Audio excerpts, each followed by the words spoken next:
दोस्तों नमस्कार। आज मैं आपको सुनाऊंगा एक मज़ेदार और रोचक कहानी जिसका नाम है ब्राह्मण और सांप की कहानी। एक बार की बात है, किसी नगर में हरिदत्त नाम का ब्राह्मण रहता था। उसके पास खेत थे, लेकिन उनमें ज़्यादा पैदावार नहीं होती थी। एक दिन हरिदत्त अपने खेत में एक पेड़ के नीचे सोया हुआ था। जैसे ही हरिदत्त की आंख खुली, उसने देखा कि एक सांप अपना फन फैलाए बैठा हुआ है। ब्राह्मण को एहसास हुआ कि यह कोई साधारण सांप नहीं है, बल्कि कोई देवता है। ब्राह्मण ने निर्णय लिया कि वह आज से इस देवता की पूजा करेगा। हरिदत्त उठा और कहीं से जाकर दूध ले आया। उसने मिट्टी के बर्तन में सांप को दूध पिलाया। दूध पिलाते समय हरिदत्त ने सांप से क्षमा मांगते हुए कहा कि हे देव, मैं आज तक आपको साधारण सांप समझता रहा, मुझे माफ़ कर दीजिए। अपनी कृपा दृष्टि से मुझे बहुत सारा धन धान्य प्रदान करें प्रभु।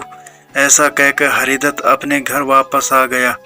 अगले दिन जब वह अपने खेत पहुंचा, तो उसने देखा कि जिस बर्तन में उसने कल सांप को दूध पिलाया था, उसमें एक सोने का सिक्का पड़ा हुआ है। हरिदत्त ने वो सिक्का उठा लिया।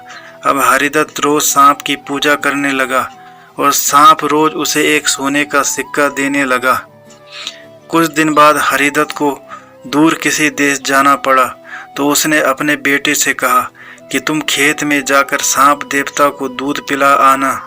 अपने पिता की आज्ञा से हरिदत्त का बेटा खेत में गया और सांप के बर्तन में दूध रख आया।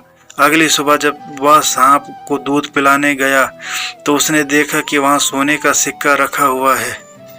हरिदत्त के बेटे ने वो सोने का सिक्का उठा लिया और मन ही मन सोचने लगा कि जरूर इस सांप के बिल में सोने का भंडार है। उसने सांप के बिल को खोदने का फैसला किया, लेकिन उसे सांप का बहुत डर था।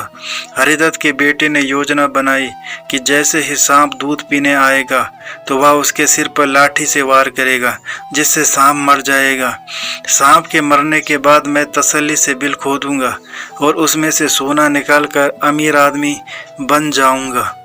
लड़के ने अगले दिन ऐसा ही किया, लेकिन जैसे उसने सांप के सर पर लाठी मारी, तो वो मरा नहीं, बल्कि गुस्से से भर उठा। सांप ने क्रोध में लड़के के पैर में अपने विष भरे दांतों से काटा और लड़के की उसी समय मौत हो गई। हरिदत्त जब वापस लौटा, तो उसे यह जानकर बहुत दुख हुआ। कहानी से सीख, लालच का फल हमेशा बुरा होता है, इसलिए कहते हैं कि कभी लालच नहीं करना चाहिए। हमारे पास जो भी है उसी से संतोष करना चाहिए और हमें हमेशा परिश्रम करते रहना चाहिए। तो दोस्तों, ये थे आज की कहानी। उम्मीद करता हूँ आपको कहानी पसंद आई होगी। अगर आपको कहानी पसंद आए तो चैनल को सब्सक्राइब करें और बेल आइकन को प्रेस करके ऑल पर क्लिक करें। धन्यवाद।